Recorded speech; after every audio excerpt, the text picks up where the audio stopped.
Siccome Alain Bancu parla, credo, 9 o 10 lingue, gli chiediamo questa sera di fare uno sforzo, forse non per tutti. L'idea è di non avere un doppiaggio simultaneo, ma di lasciarlo di parlare in francese, poi posso magari sintetizzare alla fine delle risposte, anche perché non appesantire troppo. Parla abbastanza lentamente Alain Bancu perché insegna alla UCLA di Los Angeles, negli Stati Uniti, a degli anglofoni, e per cui ho imparato a parlare lentamente francese, parce que vous enseignez aux États-Unis. J'ai compris. Voilà, ok, très bien. Non sono 10 lingue, ma 11 dunque. Aggiungiamo una, già imparato l'italiano. Ecco. Soltanto per iniziare in modo, sono state dette delle cose importanti, poi facciamo così qualche accenno biografico, però non voglio appesantire la serata, cerchiamo di partire subito. Questo è il suo ultimo libro, si chiama Petit Piment, che vuol dire peperoncino. Alain Bancu, come si chiama il protagonista? Tokumi Sanzambe Pomose a Moyindo a Botamina Mboka ya Bakoko. Ecco, questo è il nome, per cui vedete che è praticamente impossibile. È un nome in lingala, che è una lingua che si parla in Congo, un po' la lingua franca, giusto? C'est le lingala. Lingala. Et vous parlez d'autres langues. C'est une langue que vous avez appris, pas a Pointe-Noire, non a Pointe-Noire dove è nato, dove è cresciuto, ma a Brazzaville. À Brazzaville, donc Brazzaville qui est la capitale du Petit Congo. Hein, et si le nom s'appelle Brazzaville, c'est grâce à Savorgnan de Brazza, qui était d'origine italienne, explorateur pour la France, qui était allé là-bas pour la conquête des terres. Donc à Brazzaville, la langue principale, c'est le lingala, que j'ai apprise cette langue pendant les 2 ou 3 ans que j'ai vécu là-bas, mais à Pointe-Noire, on parle d'autres langues. Allora, avete sentito, no? A Brazzaville ci si parlano diverse lingue e in famiglia, tanto per ricordarci un po', quelles sont les langues que vous parliez avec vos copains, avec vos parents, à la maison, quando era piccolo? À la maison, on parlait le Kikongo, qui est une langue de Pointe-Noire. Ma mère parlait le Bembe. Mon père parlait le Kikenge. Mon oncle parlait le Teke et le Vili. Alors mes tantes parlaient le Sundi et le Yaka. Et donc il fallait apprendre toutes ces langues.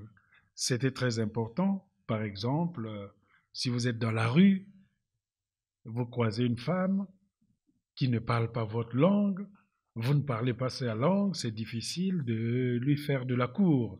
Donc il y avait toujours, parfois on apprenait une langue pour aller draguer une femme. Donc avete capito perché parla così tante lingue? Dunque. Allora questa sera... Et juste Roberto, je voudrais quand même saluer mon petit frère de tout à l'heure. Hein. Je suis très content que vous lui rendez un hommage comme ça.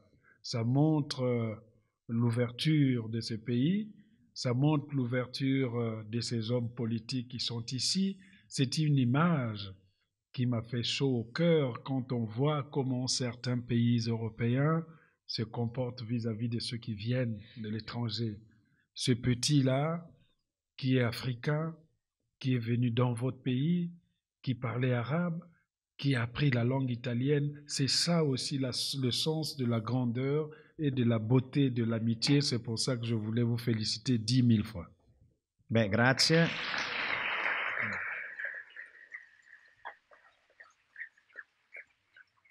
Credo che sia Marco Galli che bisogna ringraziare in primis e poi tutti gli altri. Credo effettivamente che ha detto qualcosa di importante anche in questi momenti dove...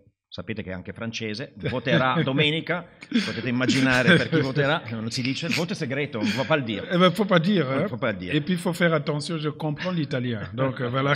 Voilà. Benissimo, allora questa sera avete capito che non sarà qualcosa di così troppo serioso, perché prima di tutto i suoi libri sono come un frutto tropicale, devo dire, e ho rubato l'espressione a un intellettuale haitiano di cui lui è amico, Laferrière, che dice come mangiare un frutto tropicale, cioè qualcosa di molto gustoso, ed è effettivamente l'impressione che si ha nei suoi romanzi, anche se lui dice non sono un romanziere, piuttosto un narratore. Allora, brevemente, Congo-Brazzaville, piccolo, è più grande dell'Italia, ma rispetto al Grande Congo, la Repubblica Democratica del Congo è piccolo, dà sul mare, Pointe-Noire è sul mare, noi conosciamo Brazzaville, è il Congo colonizzato dai francesi, tra il Camerun, Gabon, Repubblica Centrafricana, Repubblica Democratica del Congo, anche un po' di Angola, credo, sono sicuro. Angola aussi, no? Angola, c'est Portugal. Ecco, mais il y a la frontiera avec l'Angola. Ah oui, oui, sì, bien ecco, sûr. era in quel senso lì. Io c'è una cosa che avevo dimenticato, però prendendo qualche appunto, è che Brazzaville è stata la capitale della Francia durante l'occupazione nazista. In Francia, durante le guerre di Vichy, era una cosa che pensavo fosse Londra, invece era Brazzaville, no? Dunque è stata al centro anche degli interessi francesi, naturalmente colonizzazione, eccetera. È un paese che è governato dal 79 dalla stessa persona. Prima, mentre bevevamo l'aperitivo, gli ho raccontato un po' di come funziona il sistema svizzero, a rotazione, presidente, abbiamo qua un presidente che però l'anno prossimo non sarà più presidente, invece loro hanno un presidente dittatore, Guesso, dal 1979, è una situazione naturalmente critica, non quanto alla Repubblica Democratica del Congo, ma sicuramente non è facile e vivere in esilio non è facile. Allora, per andare un po' a bomba, Alain Mabanckou ha lasciato il suo paese quando era giovane, ha lasciato sua mamma, e tra l'altro il tema di un libro per me magnifico, Lumière de Pointe-Noire, è un libro veramente splendido, molto intenso, un po' nostalgico, sul suo ritorno 23 anni dopo. Lui lascia il suo paese, lascia sua mamma, era figlio unico, e poi ci ritorna quando sua mamma è già morta, ben dopo, non ritorna ai funerali, poi ci dirà perché, e racconta quello che vede, ed è molto intenso, c'è una bellezza della gente. Tra l'altro il tema oggi è il bosco, ma a me quello che affascina i suoi libri è soprattutto l'urbanità, l'urbanité. Trovo che c'è una bellezza della vita africana nelle città, con tutte le contraddizioni, con tutti i drammi, la violenza, eccetera, ma c'è una grande consapevolezza della vita comunitaria. Insegna dunque oggi, dopo essere stato in Francia, insegna alla UCLA, dunque l'Università Pubblica della California, a Los Angeles, ed è molto conosciuto soprattutto in Francia, ha preso diversi premi, je ne vais pas dire tous les prix, ma sicuramente il premio che l'ha portato a essere così noto è il premio Renaudot, per un libro di cui parleremo, Memorie di Porcospino, che è molto particolare, molto singolare. Ecco, lì c'è l'accenno sicuramente al bosco, perché si snoda attorno al dialogo tra un porcospino, un dialogo, un monologo in realtà, tra un porcospino e un baobab, e si svolge naturalmente attorno alle metafore, utilizzo delle metafore. Prima Bertoli parlava del bosco come metafora, qua siamo proprio in un mondo pieno di metafore, zeppo di metafore. Ricorda un po' forse il realismo magico dell'America Latina, c'è qualcosa almeno dal mio punto di vista da profano. Possiamo parlare di tanto questa sera, io direi di andare su alcuni punti, su alcuni momenti. Il suo discorso che ha fatto al Collège de France, Alain Mabanckou è stato il primo romanziere, il primo narratore, il primo scrittore a essere incaricato, ad avere la cattedra di creazione artistica al Collège de France, e quando è stato nominato naturalmente è stata una grande emozione, ma ha fatto un discorso che si può trovare su internet, si può comprare, che è molto bello, perché è un discorso sulla storia della letteratura africana e di come questa letteratura si è affrancata dalla letteratura coloniale. Romanziere, non solo, è anche promotore musicale ed è promotore anche della SAP, cioè ne parleremo, cioè praticamente la SAP è qualcosa di molto congolese, poi ce lo dirà, è sostanzialmente la promozione dell'eleganza, è un argomento che conosco poco, devo dire, ma ce ne parlerà lui, perché cioè, è molto interessante, perché ha anche una valenza nella storia coloniale del paese, ne parlavamo prima. Dunque, io direi di cominciare un po' dalla letteratura e dalla storia della letteratura africana, no? Il discorso al Collège de France, Lettres noires des ténèbres à la lumière. Il Collège de France, il quale ha lavorato come professore, è stato creato nel 1530, 1530. Nel 1530 un nero in Senegal valeva circa un sesto di una mucca. Et adesso un nero è al Collège de France. Alors, vos impressions, être au Collège de France, qui est quand même une institution, François Ier, c'est un peu la France, l'Empire français, quoi. Hein? C'est l'Empire français, donc c'est le XVIe siècle, l'esclavage des Noirs bat son plein, donc il y a l'esclavage. Et à cette époque-là, comme j'ai dit dans la leçon, quand vous vouliez échanger un cheval, on vous donnait 7 à 8 noirs, qu'on disait les nègres, vous donnait 7 nègres et puis on vous donnait un cheval. Donc au moment où on a créé le Collège de France, eh ben, l'Africain était considéré comme une chose, comme un animal. Et pour moi, c'était une émotion de venir dans cette grande institution française pour expliquer aux Français que l'Afrique, ce n'est pas une tache noire dans la carte du monde, que l'Afrique a une civilisation, que l'Afrique est un continent digne, que les Africains ont une histoire, que les Africains ont des traditions, que cette histoire a été violée, interrompue par les puissances coloniali. Dunque, non traduco neanche, credo, perché non mi pare il caso, avete capito il senso. Per entrare più nello specifico della letteratura, il y a un grand intellectuel malien, Amadou Hampâté Bâ, qui avait parlé beaucoup de l'oralité.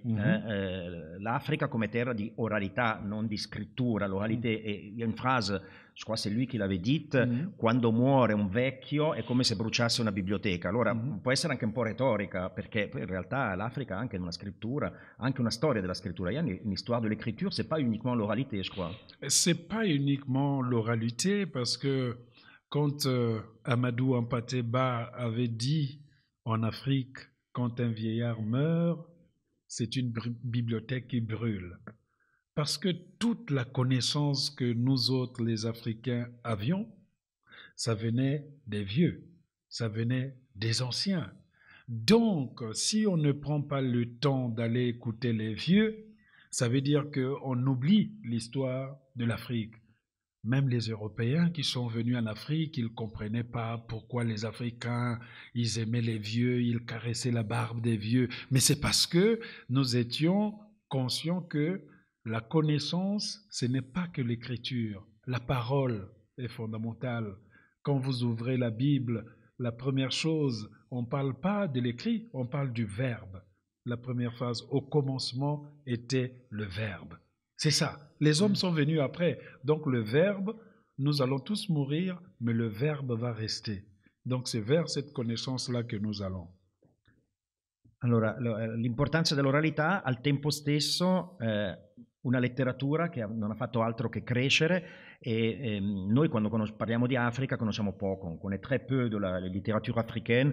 Et quand on pense au classique français par exemple, André Gide, Voyage au Congo, il y a le grand livre d'Albert Londres. Qui sono quand même importanti, perché c'est no? Très important. Dopo parleremo degli africani, ma questi sono stati dei momenti importanti, surtout Albert Londres. Oui, c'est-à-dire que nous ne refusons pas ce que l'Europe aussi a apporté à l'Afrique, dans le sens où des grands écrivains comme André Gide, comme Albert Londres, comme Théodore Monod, et même certains prêtres missionnaires blancs qui ont recueilli dans les livres les langues africaines. Il y a en Europe des gens qui ont contribué aussi à sauver ces cultures africaines. Donc André Gide a critiqué la colonisation, Albert Londres a critiqué la colonisation, mais aussi la période où on faisait le chemin de fer en Afrique, notamment au Congo-Kinshasa, où on a vraiment fait le travail forcé, tué beaucoup d'Africains pour construire les chemins de fer. Donc, il y a une certaine littérature européenne qui était une littérature de libération, qui était une littérature humaniste, mais à côté aussi, il y avait une littérature de préjugés, une littérature exotique, une littérature tropicale. Le blanc allait en Afrique, il voyait les animaux, il était content, il décrivait les gorilles, il mangeait un peu de caïman avec les gens locaux. Voilà, il draguait un peu les femmes noires parce que c'était exotique hein, d'arriver, dire oui, j'étais là-bas, j'avais même une copine indigène, on disait à cette époque-là. Et donc, je pense que ce sont ces préjugés-là qui ont contribué plus tard à créer la peur de l'Afrique, la peur de l'autre. Nous n'avons pas à avoir peur. Si on a peur de l'autre, c'est parce qu'on ne le connaît pas. Vous savez, nous, quand on était enfant, et que quand on voyait un blanc, on avait peur. On se dit, mais comment ils ont fait pour être blancs? Donc, et puis, on fuyait, on allait se cacher. Mais parce que, dans l'imaginaire des Africains, le monstre et le diable, ils ont la couleur blanche. Alors que chez les Blancs, le diable a la couleur noire. Donc, il y a un certain croisement qui fait que ces préjugés, eh bien, c'est par la littérature qu'on essaye de les reculer. Bisogna ricordare, è importante perché si parlava del treno, della ferrovia costruita in Congo, che il dramma che ha vissuto il Congo, c'était un véritable drame énorme sotto i Belgi in particolare, Leopoldo II, sono stati milioni e milioni di morti. È stato un genocidio, c'était un véritable génocide. Dunque questa immagine del bianco che incarna il diavolo si spiega, credo, molto bene. Poi la letteratura nera però ha anche una sua storia, in particolare a partire dal 1956, quando c'è stato un congresso degli scrittori neri con in particolare uno scrittore, René Maran, Batula, che secondo lei, secondo Mabankou, è stato forse un momento cardine quello, no? C'était un moment cardinal. Fondateur. C'était un moment fondateur parce que c'est en 1921 qu'un noir a reçu le prix Goncourt en France. Nous, on croyait que le prix Goncourt, c'était pour les Blancs, c'était pour la belle littérature française, avec le sujet, le verbe, le complément. Et puis arrive ce monsieur, René Maran, qui a écrit un livre intitulé Batouala, un livre qui critiquait la colonisation. Lui-même, il était noir, mais il travaillait avec l'administration coloniale. Donc, c'était extraordinaire de voir que c'est finalement celui qui était dans la colonisation qui a expliqué les atrocités de la période coloniale française. Et quand on a donné ce prix Goncourt en 1921, c'était un grand événement parce que c'était aussi l'acte de naissance, c'était la naissance d'une littérature africaine libre, d'une littérature africaine révoltée, et ça nous a donné presque les premiers éléments pour définir ce qu'était l'identité de l'homme noir. C'est ce qu'on appelait la négritude.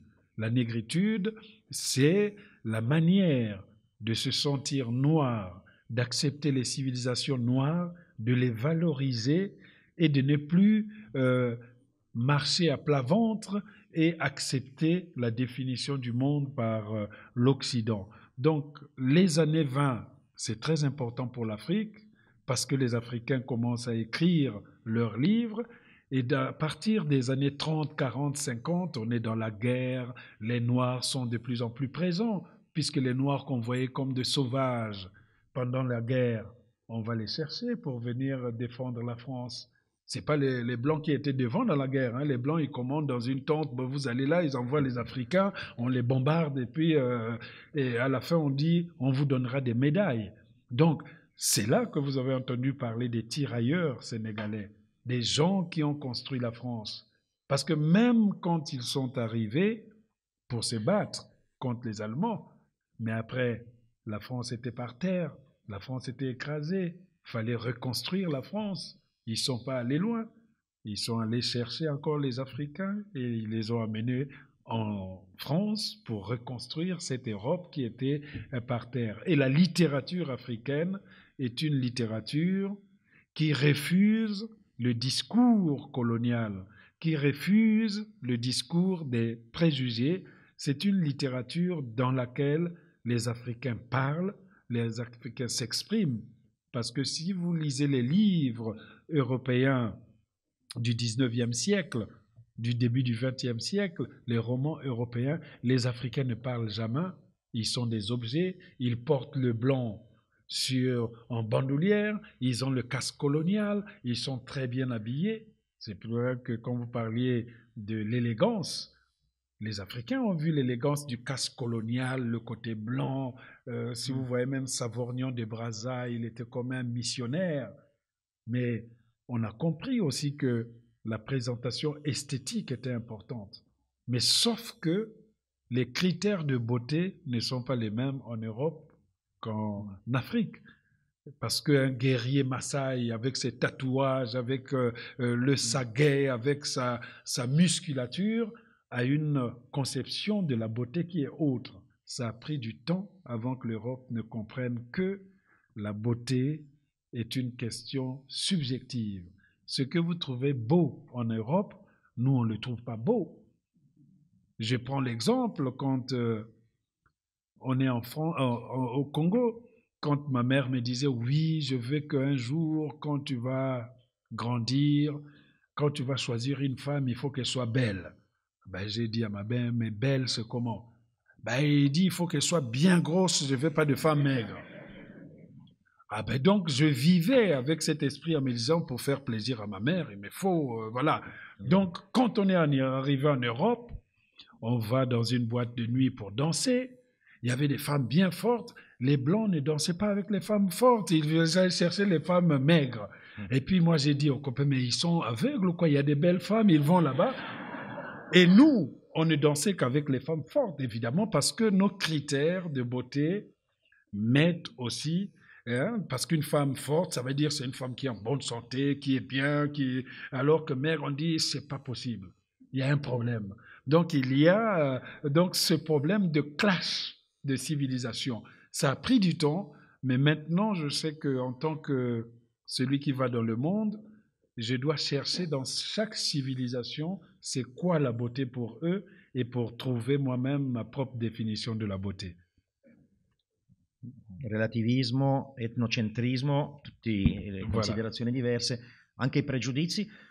Prima ha parlato dei tirailleurs, dei soldati di fanteria durante la guerra. È un'immagine molto forte nella storia coloniale, les tirailleurs sénégalais, nella pubblicità del cacao, Yabon. Yabon Banania, Banania, la frase Yabon, Banania è la marca ed ha segnato la storia della Francia credo fino agli anni 70, cioè questa immagine dell'Africa col nero sorridente, dietro era tutto giallo, la banana eccetera, la storia del cacao. Credo che era 100 anni fa, 100 anni prima del discorso al Collège de France. Questa immagine è qualcosa che la dice lunga in fondo sui rapporti coloniali, c'est une image qui est très forte sur les préjugés, sur la vision française, européenne de l'Afrique. Oui, parce que cette vision qui était répandue en Europe, c'est-à-dire que l'Africain qui a fait la guerre, on pensait que pour lui faire plaisir, on devait en quelque sorte l'exhiber. Donc on a eu ces boîtes de cacao où c'était écrit Yabon Banania avec le chéchia noir et rouge, le large sourire. Donc le noir, à l'époque il disait le nègre, est présenté comme celui qui est toujours content, il n'a pas de problème, il sourit, il dit toujours oui patron. Mais derrière cette image, justement, se traduit toute la conception européenne de cette époque-là de l'homme noir. Et en réalité, ce n'est pas qu'en France, c'était répandu dans la plupart en Europe. Si vous prenez en Belgique, la Belgique est allée coloniser la République démocratique du Congo, le Zaïre, le Congo belge, on appelait ça à cette époque. Les Belges ne voulaient pas aller au Congo. Ils avaient peur de l'Afrique. Ils avaient peur des serpents, ils avaient peur de la nuit, ils avaient peur des sorciers. Personne ne voulait aller dans les colonies travailler. Et donc, il fallait une propagande pour aguicher les gens. On commençait à dire il faut une certaine littérature. C'est pour ça qu'on a eu les aventures de Tintin au Congo. Parce qu'on voit Tintin avec son chien, il arrive, il est en train d'enseigner et tout, et les Belges, ils ouvrent ça, ils disent « Ah, mais c'est sympa, hein, on doit y aller ». Donc, c'est cette littérature, justement, qui préparait les gens. C'est une littérature de propagande. On les avait dans les bandes dessinées, dans les romans, dans les essais. Il y en a même... Ils n'ont jamais été en Afrique, mais ils écrivaient des livres de 500 pages sur l'Afrique, hein, par rapport à ce qui se passait. Donc c'est tout cela que, au Collège de France, j'ai essayé d'expliquer.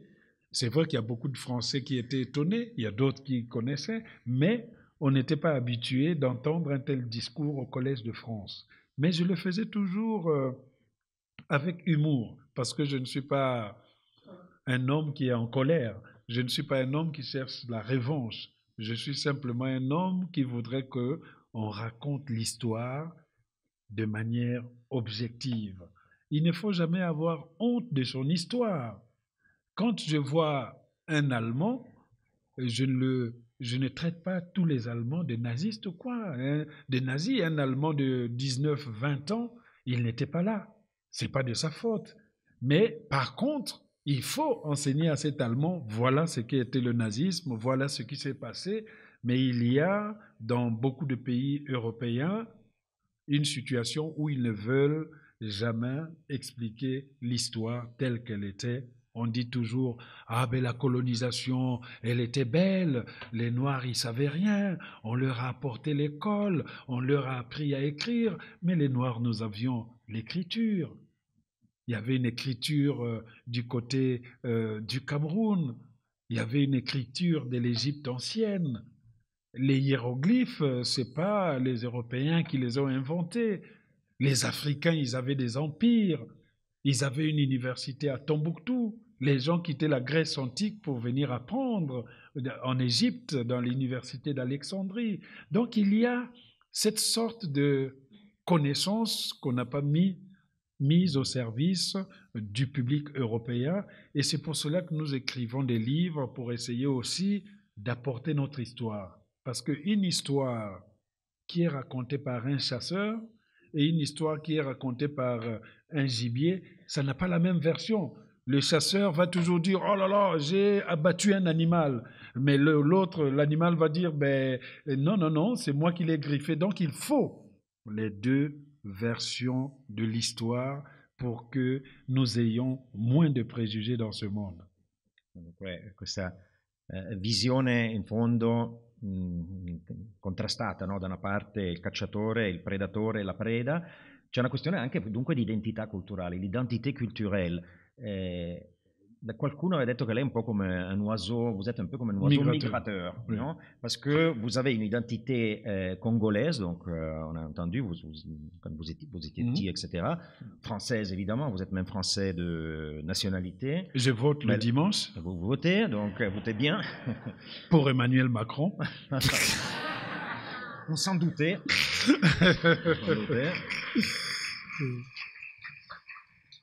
Et vous êtes américain aussi, parce que ça fait 14 ans. Résident américain. Oui, disons, il y a quelque chose de culturel aussi. Vous étiez avant à Ann Arbor, maintenant à Los Angeles. Et donc, dans l'écriture, on a l'impression qu'il y a une très forte identité africaine, mais il y a quelque chose d'autre aussi, non? Qui peut être vraiment goûté par un public européen. Vous avez, je sais que Le Clésio vous aime beaucoup, par exemple, Le Clésio prix Nobel, vous êtes amis. C'est une écriture qui pourrait être en gros aussi une écriture française, très française, je veux dire, même si on sent dans les contenus, dans les histoires, qu'il y a une magie, il y a une force, il y a un milieu qui est très africain, qui rappelle votre enfance. Mais donc, vous êtes quand même quelqu'un qui a cultivé une langue en dehors de votre pays. Oui, parce que la langue française, on ne l'a pas inventée, nous, en Afrique. La langue française est venue nous dominer. C'est-à-dire que avant la colonisation, on avait toutes nos langues tranquilles, puis le colon est arrivé, on nous a imposé la langue française. Nous étions obligés d'étudier cette langue dans son côté classique, dans son côté compliqué, tortueux, parce que la langue française, on ne sait jamais quand ça va s'accorder ou ça ne va pas s'accorder. Donc il faut prendre une certaine distance. Le constat que les écrivains africains ont fait, c'est que on peut tous écrire dans la langue française. Ce que j'écris, grammaticalement, bon, l'Académie française n'a rien à dire, puisque s'ils cherchent les mots, c'est les mêmes, ils sont dans les dictionnaires. Mais ce qu'on apporte, c'est notre rythme, notre décor, et puis notre sensibilité. C'est important de se dire que nous écrivons, c'est vrai, tous dans cette langue française telle qu'elle est, mais je sais que quand j'écris en français, il y a toujours un accent. J'écris avec le même accent congolais qui est là. Les mots sont en français, mais si vous grattez bien ce français-là derrière, il y a des bruits de plusieurs langues, le bembé, le téké, le lari, les chants de ma mère, parce que j'ai eu la chance, quand j'étais enfant, ma mère me racontait des histoires. C'est fini, hein? Aujourd'hui, les histoires, c'est Blanche-Neige, c'est écrit dans les livres, on est content, il y a la neige, et puis... Mais nous, la maman devait inventer des histoires. Donc moi, je pense que ma mère n'est pas allée à l'école, elle était analphabète, mais elle inventait des histoires. Donc pour moi, c'est une romancière orale. Donc elle arrivait comme ça, elle dit, attention, je vais te raconter l'histoire d'un porc-épic qui faisait peur à tout le monde. La storia del porco spino. Mais à la maison, vous aviez des livres. Est-ce que vous pouvez décrire la maison dans laquelle vous étiez enfant? Oui. C'erano anche des livres? Est-ce qu'il y avait des bouquins? Il y avait automatiquement rien au départ, mais mon père travaillait dans un hôtel français. Et quand, à Pointe-Noire, quand les Français arrivaient en vacances, ils avaient des romans policiers, des romans parfois sérieux. Et puis, avant de revenir en Europe, ils jetaient les romans dans les poubelles. Et puis, ils achetaient les statuettes, les trucs africains qu'ils ramenaient ici. Et mon père, il ramassait tous ces romans et il les amenait à la maison. Mais, il les rangeait dans un coin. Il disait à tout le monde, personne ne touche à ces livres. Ce sont mes livres que je vais lire quand je serai à la retraite. Donc, du coup, moi, j'attendais quand mon papa allait au travail et hop, j'allais ouvrir les livres. C'est là que je voyais, il y avait des romans policiers, il y avait des romans d'amour et parfois un roman des recueils de Arthur Rimbaud, qui est aussi érythréen comme mon petit frère, parce que Rimbaud a beaucoup traîné dans son pays. C'est de là-bas qu'il a eu la jambe même. On lui a pu voilà. Consiglia di leggere Rimbaud voilà. Al nostro amico eritreo. Donc je pense que les livres étaient rares et au bout d'un moment, il y avait beaucoup de livres à la maison, mais on était interdit de les lire. Voilà. Allora, se c'è qualcosa, il y a quelque chose d'assez particolare, stiamo parlando di lingua, no? In fondo, la lingua è la stessa, però nella lingua ci sono dei nomi, ci sono delle espressioni che non sono assolutamente tipici diciamo, del francese classico. Io ho preso nota, leggendo un po' i suoi libri, di alcuni nomi, certains noms de quartier, non si capisce se sono veri o immaginati, ve ne leggo alcuni, di personaggi. Nell'ultimo libro, Petit Piment, non dico come si chiama il protagonista, perché è impossibile, lo avete sentito prima in Lingala, c'è una traduzione in francese, e la prostituta, questo bambino scappa da un orfanotrofio, non ve la racconto tutta, comunque scappa da un orfanotrofio molto venturoso, molto bello, e poi trova rifugio da una prostituta che si chiama Madame Fiat 500, signora Fiat 500, no? Ecco, c'è un quartiere nell'African Psycho, che è un po' truculento come libro, è appassionante, lo si legge lì perché si vuole sapere come va a finire, non ve lo dico, anzi potrei dirvelo, così no, non lo dico. Dunque c'è ho preso nota, c'è un quartiere che si chiama Celui qui boit de l'eau est un idiot, quello che beve acqua è un idiota. Allora chiediamo, io non so se è vero la cosa. Poi c'è un gruppo musicale che si chiama C'est toujours les mêmes qui bouffent dans ce pays de merde. Allora, ecco, sono cose che diciamo, nei romanzi, nella narrativa europea, io non mi ricordo di averle trovate. Se non... C'est quelque chose de spécifique au Congo? Vous les avez inventés? Ça existe vraiment? Ben, oui, puisque chez nous, les noms sont très importants. Il faut que ça symbolise quelque chose. Et puis, l'Europe aussi a oublié que l'écriture, le roman, c'est un moment de délectation, de rire, de folie. C'est important d'avoir un peu de folie dans le roman. Il piacere di leggere, le plaisir de lire. Je dois dire que Voilà. effectivement, c'est un énorme plaisir de lire vos livres. Pardon. Ah ben merci. Hein. Mais moi, je Il fallait pense, le dire parce que c'est sincère. Je dois dire, c'est vraiment un plaisir. On commence, on ne peut pas s'arrêter. Mais merci beaucoup. Je pense aussi qu'il ne faut pas qu'on réserve la folie que dans la vie réelle. Il faut que la folie entre aussi dans le roman. Et moi, j'aime la narration africaine, la façon de raconter les choses en Afrique. On met toujours de l'exagération, on met toujours des choses loufoques, ironiques, et ça, c'est très important. Donc, mes personnages ont souvent des vrais noms. Petit Piment, il existe. Hein, Petit Piment, il existe comme nom. Le quartier, celui qui boit de l'eau est un idiot. Ça existe parce que c'est le quartier des soulards. Hein. Là-bas, les gens ne font que boire du vin. Et si vous arrivez, oui, je veux du Schweppes. Ah non, non, non, non, non, non.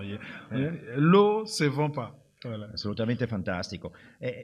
Volevo fare una parentesi su un personaggio che non è africano, ma che lui ama molto. Ha scritto un libro, Lettre à Jimmy. È stato un grandissimo scrittore americano, James Baldwin, immenso scrittore.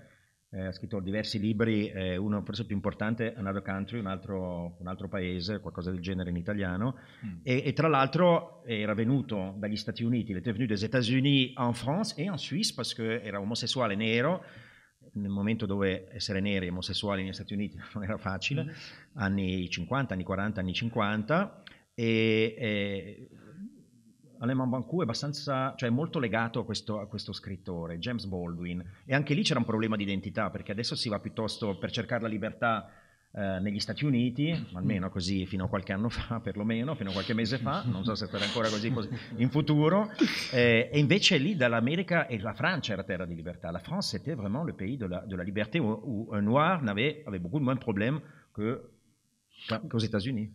Effectivement, parce que les gens ont toujours tendance à penser que la France est devenue raciste ou quelque chose où il n'y a pas beaucoup de Noirs dans la politique. Il y avait beaucoup de Noirs dans la politique avant.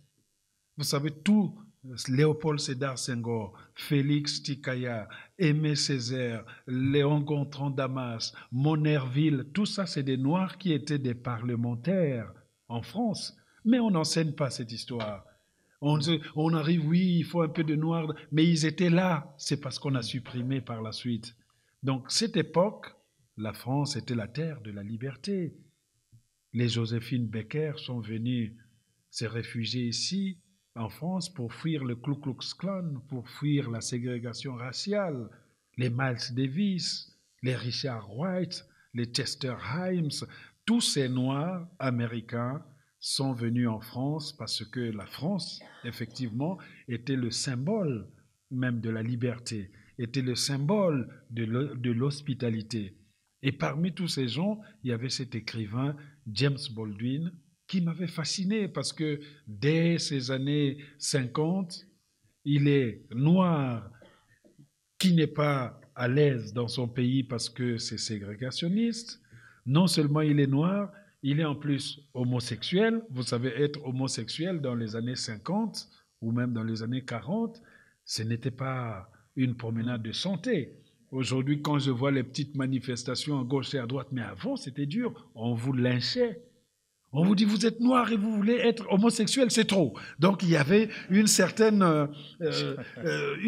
et j'ai vu ce courage tel que quand je suis arrivé aux États-Unis, j'ai vu les Noirs américains vivre. C'est là que j'avais écrit ce livre, Lettre à Jimmy, une sorte d'incitation à la lecture de cet écrivain qui avait le courage de son identité et qui avait refusé une Amérique raciste et qui avait cru en la France comme étant le pays de la libération, et c'était vrai.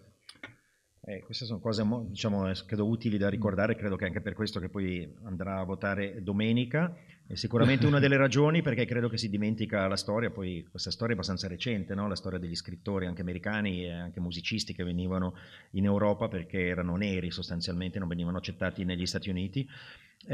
Però l'identità non può essere, secondo me, legata solo alla sofferenza. No? Lei a scritto un livre, vous avez écrit un livre, Le sanglot Les de l'homme sanglots de noir. l'homme. Alors, l'identité, c'est pas uniquement la souffrance pour un noir, j'espère.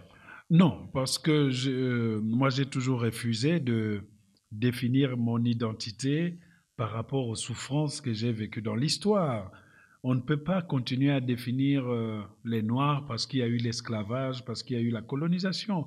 L'identité, c'est quelque chose qui se construit tous les jours. C'est vrai que nous avons eu tous ces problèmes, mais si nous continuons toujours à avoir des rancœurs sur l'histoire, ça ne nous permet pas de vivre le présent dans une certaine harmonie. Et vous voyez les politiques des extrémistes, les partis de l'extrême droite aiment toujours se réfugier dans l'histoire. Les partis progressistes aiment régler les questions du présent. C'est pour cela que je pense même que la définition d'un noir aujourd'hui n'est pas forcément liée à son histoire, n'est pas forcément liée au coup de fouet qu'il a reçu pendant l'esclavage. La définition d'aujourd'hui, c'est ce sentiment d'humanité que nous avons en nous, comme aujourd'hui, quand vous accueillez le jeune érythréen, vous faites un acte qui est humain et cet acte n'a pas de couleur. Si je suis devant la piscine, si je vois quelqu'un qui est en train de se noyer, je ne vais pas demander est-ce qu'il est noir ou asiatique. Non, je le sauve d'abord. C'est cela la question de l'identité. Et dans le sanglot de l'homme noir, il y avait la critique que j'avais faite à un certain nombre d'Africains qui pensent qu'ils doivent consacrer toute leur vie à faire le procès de l'esclavage, à faire le procès de la colonisation. Non, il faut régler les problèmes du présent. Les problèmes des Africains aujourd'hui, ce n'est pas ce qu'ils ont souffert pendant la colonisation, mais ce sont ces dictateurs qui restent au pouvoir pendant 32 ans. Ce sont ces dictateurs qui font qu'il y ait des expatriés, des exilés politiques. C'est à cause des politiques qui sont là. Mais si nous continuons à parler que de l'histoire, les dictateurs, ils sont contents. Hein. Ils vont même vous donner l'argent. Continuez à parler de l'histoire. Nous, on va continuer à voler notre argent et à construire des châteaux, je ne sais pas, en France. Donc, le livre, au départ, quand je l'avais écrit, c'est vrai, ça avait fait beaucoup de problèmes dans la communauté noire en France. Mais après, quand ils ont lu le livre, quelques années après, ils disent « Mais tu avais raison ». Mais je dis « Mais c'est ce que je continue à dire. Si on se définit toujours par la couleur de peau, on n'a rien compris au mouvement du monde. Ce qui m'intéresse, c'est les rencontres que je fais avec les gens. Si je suis offensé par un Américain qui m'a traité de nègre, je ne vais pas dire que tous les Américains m'ont dit nègre. Peut-être que derrière cet Américain, il y a un autre qui va être indigné et refuser cela. Donc, je pense que l'identité de demain, c'est de faire de sorte qu'on trouve les moyens de pouvoir dialoguer ensemble. Parce qu'on n'a jamais dialogué. Les Européens et les Africains, ils n'ont jamais dialogué. Les Européens ont dominé, commandé, et les Africains vivent dans l'idée que c'est Dieu qui a voulu que l'Europe soit supérieure et que l'Afrique soit inférieure. Et j'ai dit non, toutes les civilisations se valent. Toutes les civilisations ont commis des crimes, toutes les civilisations ont fait des progrès pour notre humanité.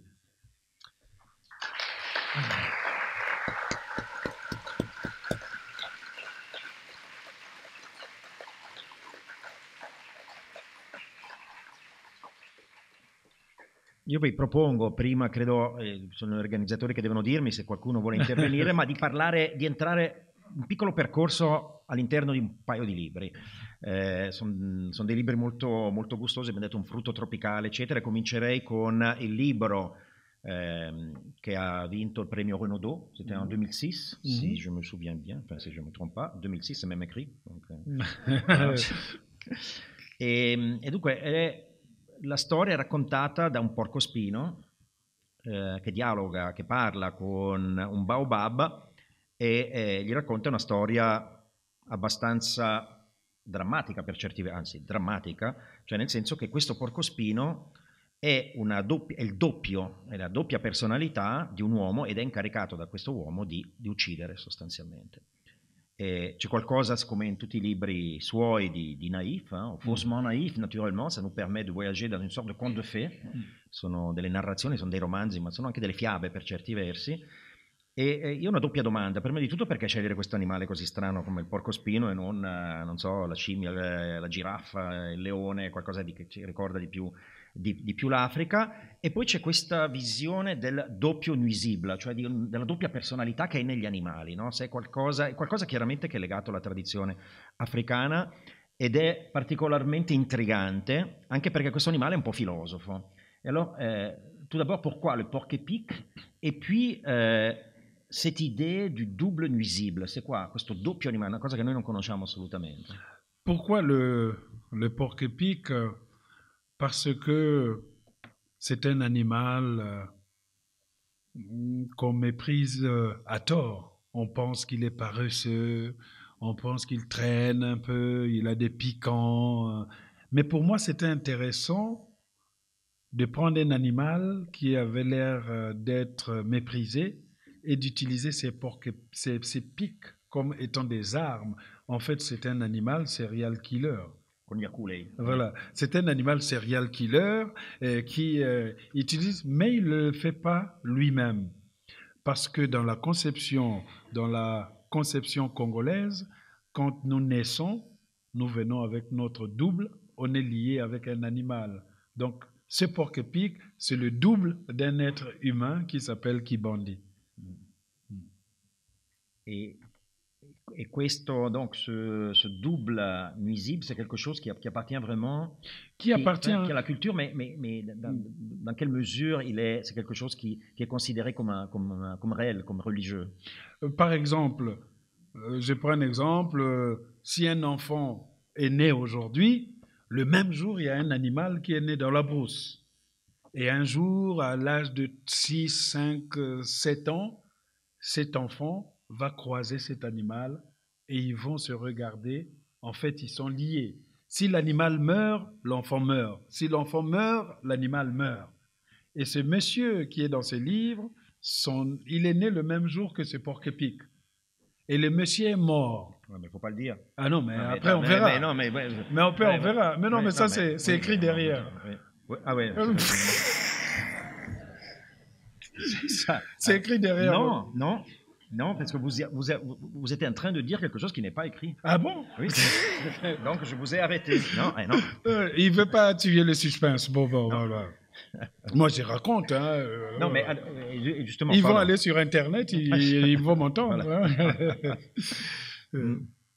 Oui, donc, puisqu'ils naissent le même jour, ils ont le même destin, ils ont la même vie. Quand l'un a faim, s'il mange, c'est comme si l'autre aussi avait mangé. Ils font les mêmes rêves, ils font les mêmes choses. Et comme le monsieur, il sait lire et écrire, donc le porc-épic aussi, il sait lire et écrire. Le porc-épic, il est là. Il lit souvent la Bible sur la partie où il y a l'arche de Noé, les animaux, etc. Et donc, du coup, le porc-épic devient lui-même philosophe.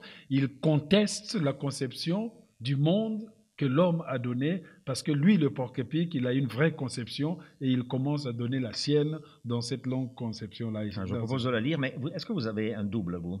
Ah oui, mais il ne faut pas que je le dise, parce que sinon... Hein, si, j'ai un double, oui. J'ai un double qui est au Congo. Voilà. Je vous propose de lire justement une réflexion là qui ne dévoile rien sur l'histoire, mais c'est la réflexion donc d'un animal philosophe. Oui. Parce que voilà, c'est un animal philosophe, le porc-épic. Là, je vous propose de commencer par je n'ai pas demandé. Ok. Donc c'est le porc-épic qui parle. Hein? Oui. Je n'ai pas demandé à survivre, comme d'ailleurs je ne demanderai pas à mourir. Je me contente de respirer, de voir ce que je pourrais faire d'utile dans le futur. J'ai pour cela 2 pistes que j'aimerais suivre. D'abord, je voudrais mener une bataille sans merci contre les doubles nuisibles de cette contrée. Je sais que c'est un grand combat, mais je voudrais les traquer les uns après les autres.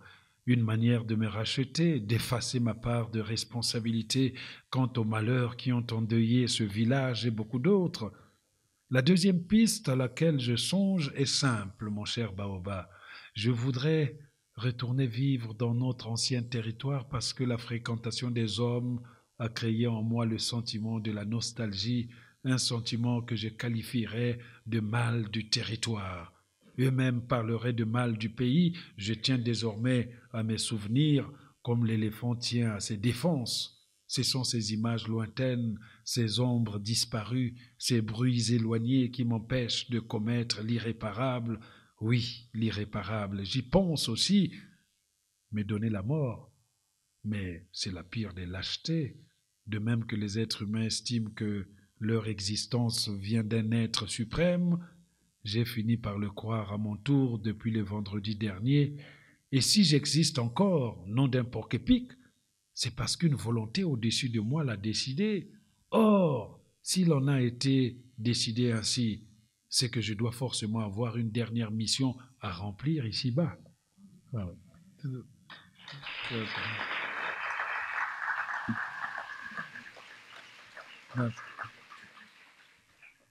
Allora, io quello che propongo al nostro ospite è un viaggio in Congo, mais un voyage de l'intérieur. Ci sono dei libri che possiamo dire sono dei viaggi dell'extérieur, questo è un viaggio dell'interieur, anche se in realtà è un viaggio reale.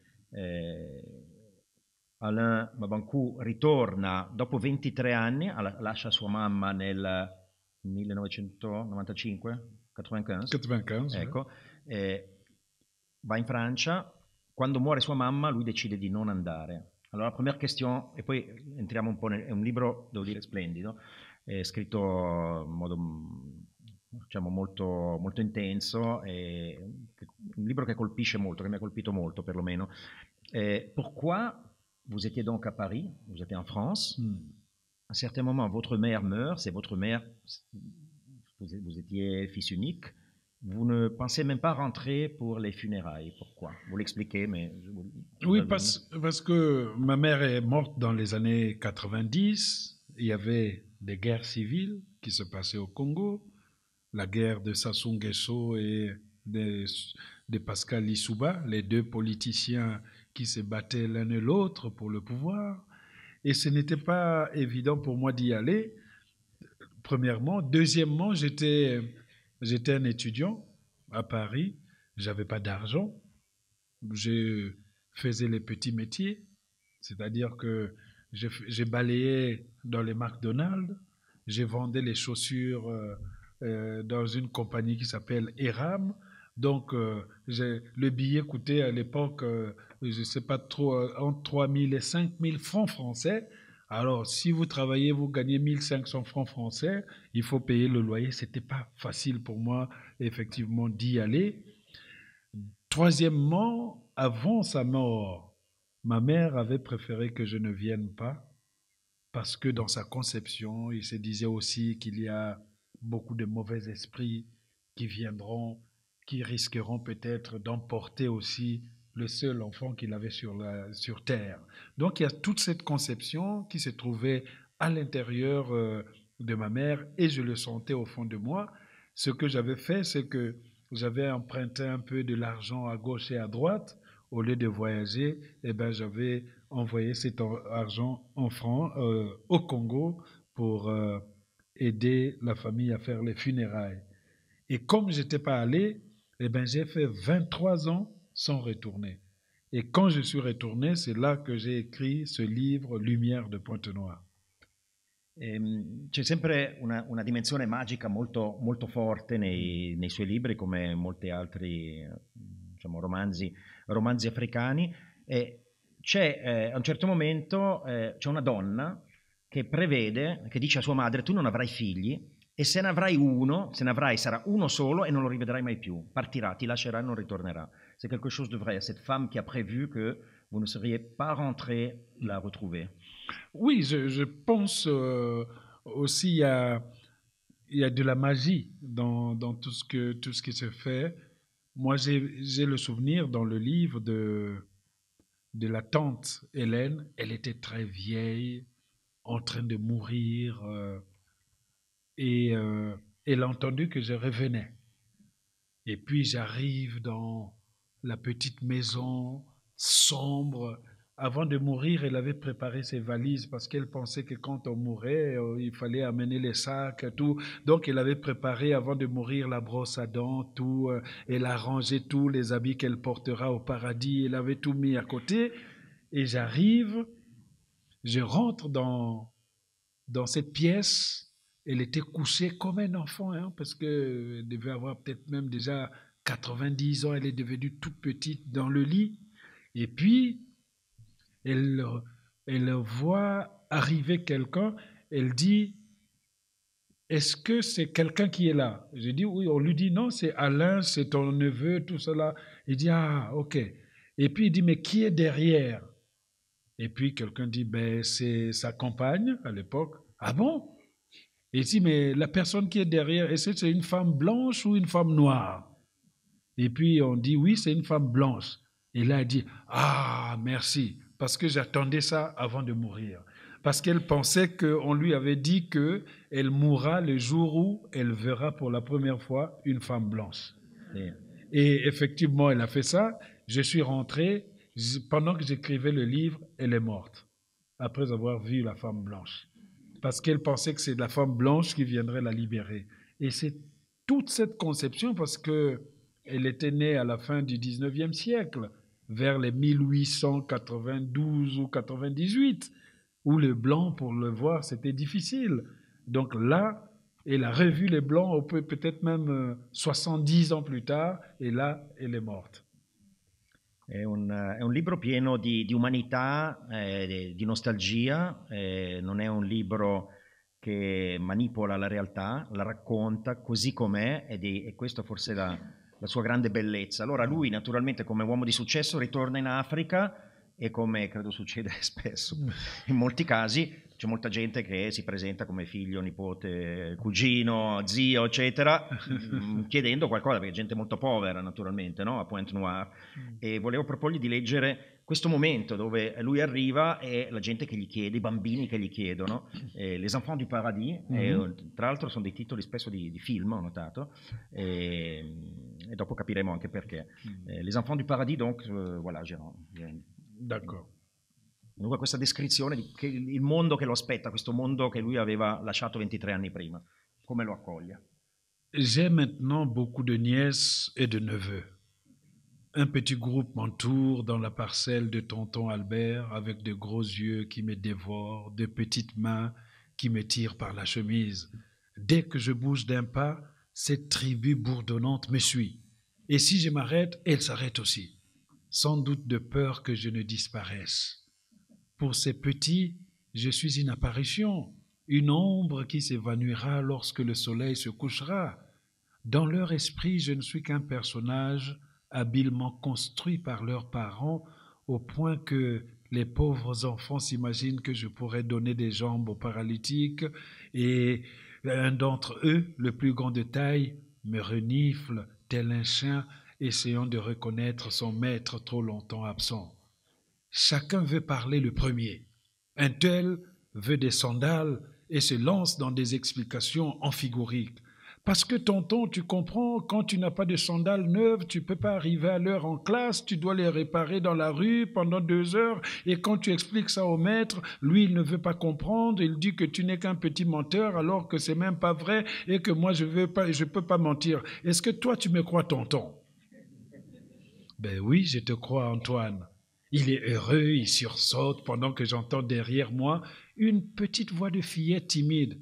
« Tonton, moi je veux la même robe que celle d'Ursule. » Et je dis « Mais c'est qui Ursule ?»« Je ne peux pas te dire, il y a trop de gens ici, ils vont se moquer de moi. » « Ben alors dis-le-moi à l'oreille. » Je fais signe aux autres de s'écarter un peu et me casse en deux pour arriver à la hauteur de la petite Julie. Elle rapproche sa bouche de mon oreille et susurre. Ursule est méchante, c'est mon ennemi.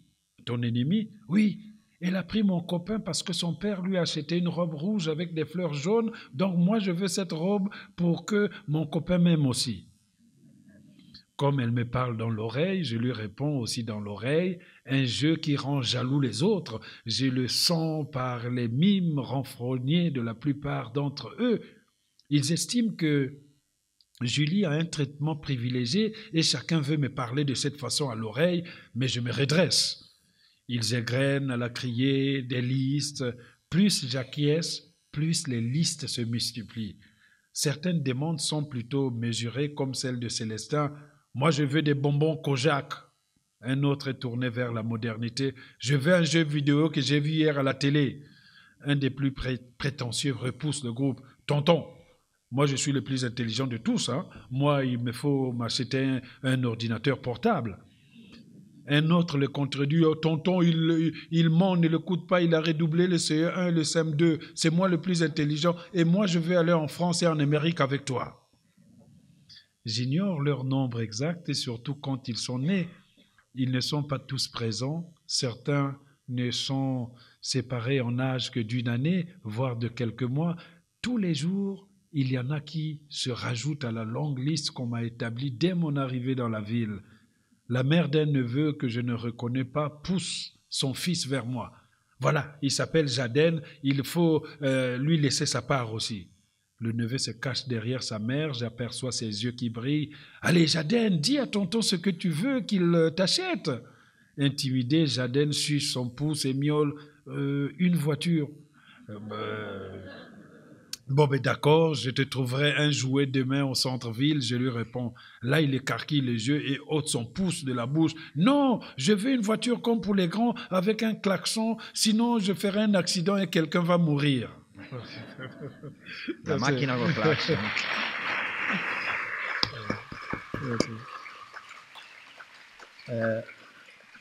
Propongo ancora due passaggi, poi io chiuderei qui, poi se ci sono naturalmente delle domande molto volentieri. È quello che in linguaggio televisivo cinematografico si dice flashback, flash forward, dei ritorni all'infanzia, dei momenti in cui racconta quello che vede adesso. E le foto che sono all'interno. E ci sono delle fotografie, per certi versi ricorda anche per la nostalgia il film Cinema Paradiso, anche perché c'è un cinema Rex che una volta era frequentato dai bambini, che diventa invece una chiesa pentecostale. C'è un momento tra questi flashback, ce n'è uno che ho trovato abbastanza divertente, quando lo zio, credo, Grand Poupie, c'était l'oncle, le cousin. Le cousin. Voilà. E gli insegna a rimorchiare. No? Erano bambini ed è abbastanza divertente. Merci. Voilà. Ici, là-bas. Hein? Oui, oui, oui. Ok. Tu verras. Voilà. Ici. Tu verras. Ok, tu verras. Donc, gli spiega come si fa, insomma. Alors, le jour où nous n'avions pas classe, Grand Poupie me proposait une balade dans le quartier et me disait « Tu verras comment on aborde une fille, je vais te montrer l'exemple. » Dès que j'apercevrai une fille, j'irai vers elle, je lui parlerai. Il y a un signe qui ne trompe pas. Si je pose ma main sur son épaule droite et qu'elle ne l'enlève pas, c'est que c'est dans la poche. On se tenait debout à une intersection située à 200 mètres de chez nous, un endroit stratégique d'où nous voyions défiler la plupart des filles du quartier Vungu. Elles se rendaient au marché, certaines vêtues de pagnes multicolores, d'autres de pantalons moulants avec des hauts à la limite de l'indécence. Lorsqu'une d'elles enthousiasmait le cousin de ma mère, celui-ci redressait le col de sa chemise, passait une main sur sa chevelure afro et s'aspergeait vite de parfum sous les aisselles, derrière les oreilles et même dans la bouche. Ne bouge pas, j'arrive. Il fonçait vers la fille, imitant à la lisière la caricature, la démarche de l'acteur italien Aldo Maccione qu'il avait vu dans L'aventure, c'est l'aventure. De loin, j'apercevais Grand Poupie, volubile, en train de rehausser son pantalon, d'exhiber son plus large sourire et de poser enfin une main sur l'épaule droite de la fille. Il se retournait vers moi et me faisait un clin d'œil. Comme sa conquête ne dégageait pas la main, je me disais que Grand Poupie avait raison, qu'il était un as et que sa technique était infaillible. Qu'est-ce se serait-il passé si la demoiselle avait ôté sa main ? Je ne doutais pas de son habileté à improviser une riposte. Il était peut-être déjà tombé sur des plus laborieuses et savait, rien que par son flair, celle sur qui il pouvait lancer la bataille avec la certitude de la remporter. Donc, ça s'est coupé. Allez-y. Panne d'électricité. Ça arrive. Dès que je parle de Grand Poupie, l'électricité s'arrête. Voilà. Donc, me disais-je, il s'abstenait de s'aventurer lorsqu'il pressentait qu'il irait droit au mur. Pourquoi, par exemple, se tournait-il plutôt vers une fille plutôt moins belle, pendant qu'une très belle passait à quelques centimètres de nous et nous gratifiait d'un sourire des plus provocateurs? Si par hasard je me risquais à l'interroger à ce sujet, il prenait un air de vieux sage et me répondait: le sourire ne suffit pas. Il faut attendre que la fille se touche les cheveux et surtout qu'elle regarde par terre. Est-ce que c'était le cas de cette belle qui est passée il y a quelques minutes? Non. Eh bien voilà. Voilà pourquoi je n'ai pas gaspillé mon énergie. Sache que les belles filles ne s'intéressent qu'aux garçons qui ne les voient pas. Elles veulent être vues et elles font tout pour ça. D'ailleurs, si tu croises deux filles ensemble, je veux dire une laide et une belle, commence par attaquer la laide et tu verras que la belle te draguera d'elle-même le lendemain, juste pour défier la laide. C'est ce que j'appelle la technique du billard. Pour atteindre une boule et l'envoyer dans le trou, il faut frapper une autre. Et par bonheur, tu peux faire d'une pierre deux coups, car les deux boules pourraient finir dans le même trou ou dans deux trous différents. Mais pour ça, mon petit, il faut de l'expérience. Et toi, tu es encore imberbe. Et si les deux filles sont belles, on frappe sur quelle boule? Impossible, il y aura forcément une des deux qui sera plus belle. L'égalité n'existe pas dans la beauté, de même que dans la laideur. Parfois, dans son dos, j'ouvrais son calepin dans lequel il notait les noms des filles dont certaines étaient précédées de la mention à mijoter. Intrigué, j'ai sauté. Intrigué, je me jetais à l'eau un soir. Ça veut dire quoi, à mijoter? Grand Poupie sursauta, le regard traversé par une profonde déception. Depuis quand tu fouilles dans mes affaires? Il avait haussé le ton et au moment où je sentais des larmes qui me brouillaient les yeux, il prit une voix douce pour me consoler. Ça ne sert à rien de pleurnicher. Ce qui est fait est fait. À l'avenir, ne te comporte plus de cette façon. Je vais t'expliquer ce que ça veut dire à mijoter. Voilà. Bon, okay. Je m'arrête là parce que c'est long.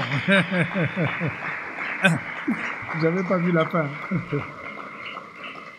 Beh, naturalmente è un assaggio, finiamo con una lettura di un testo, un assaggio, diciamo, di quello che è, sì, avete sentito molto senso dello humor, molto misticismo, c'è qualcosa di fiabesco, c'è molto realismo anche, ci sono devenature di storia coloniale, del dramma dell'emigrazione, della separazione delle famiglie, della bellezza dell'Africa e delle sue contraddizioni, e soprattutto direi, perché questa fa la qualità letteraria, c'è una scrittura che svetta spesso in modo notevole, comunque che giustifica tutti i premi letterari che ha preso, e proprio di questo libro, dunque di questo viaggio, chiedo di leggere un momento di riflessione che a me ha colpito moltissimo. Donc c'est un moment de où vous réfléchissez sur les choses que vous avez vues et sur vous-même, votre rapport avec votre histoire, votre famille, etc.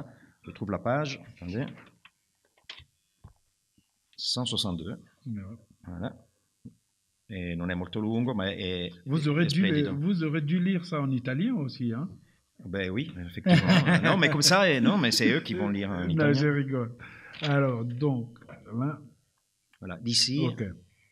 Je faisais intérieurement le compte. Je suis revenu dans cette ville 17 ans après la mort de ma mère, 7 ans après celle de mon père et 23 ans après mon départ pour la France. Pourtant, je n'ai pas vu le temps passer, je ne suis qu'une cigogne noire dont la durée de pérégrination dépasse maintenant l'espérance de vie. Je me suis arrêté au bord du ruisseau des origines, le pas suspendu dans l'espoir d'immobiliser le cours d'une existence agitée par ces myriades de feuilles détachées de l'arbre généalogique. Même démantibulé, mangé par son extension anarchique, je cherche des raisons d'aimer cette ville.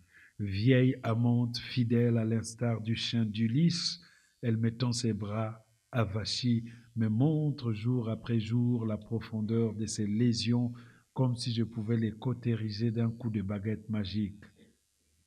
J'ouvre ce matin l'envers du soleil, un recueil de poèmes écrits par le plus ponténégrin des écrivains congolais, Jean-Baptiste Atiloutar. Je tombe sur ces vers qui résument mon état d'esprit actuel. Je traîne à la queue d'une tribu perdue comme un animal des savanes hanté par le rythme d'un autre troupeau. Il prend alors envie de se mettre au bord du temps, d'errer par les veines obscures de la terre où cheminent dans l'apaisement de 1000 souffrances vécues des pauvres que la mort a couverts d'oubli. Je suis venu, oiseau migrateur, au ramage à moitié éteint, prêt à accepter l'ampleur de la désolation de ma terre et à me poser sur le premier arbre à l'écorce éraflée par la saison sèche. Peut-être est-ce une exagération, mais le moindre silence m'inquiète. Tout bruit m'épouvante, me pousse à m'éloigner de plus en plus de cette rencontre inéluctable. Candide, j'observe les lieux et ne me doute pas qu'ils me considèrent à leur tour avec de gros yeux. Ma silhouette me précède comme pour m'indiquer le chemin à suivre. Dois-je me fier à l'ombre ou à la lumière?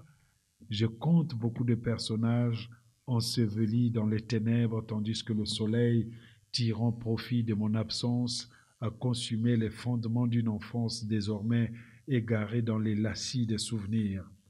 Une voix me murmure qu'un gamin va naître jadis, avec déjà une dentition ferme et un cuir chevelu touffu et crépu. J'entreprends donc les fouilles avec l'opiniâtreté d'un anthropologue. Mon outil, une pioche corrodée par le sel des regrets, une pioche dont le manche tient grâce au fil de fer de la mémoire. L'obstination m'indique que derrière ces mutations de la cité pontégrine, quelques vestiges renaîtront de leurs cendres.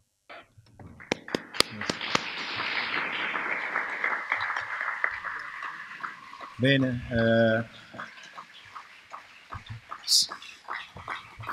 cicogna nera, uccello migratore, credo che avete, grazie a Lema Bankou, penetrato questo mondo magico africano. Merci beaucoup, c'était vraiment beau de vous entendre et de voyager un petit peu dans vos livres. Merci. Merci de m'avoir reçu ici. C'est la première fois que je viens en Suisse. J'étais à Genève, alors, Suisse italienne. Et je dirais merci aussi à mon éditeur italien qui est à Rome, qui a presque traduit la plupart de mes romans, et grâce à ça, je suis venu ici. En tout cas, merci, c'est une très belle ville, une très belle administration, un très bon salon, une très belle organisation. Bravo à vous.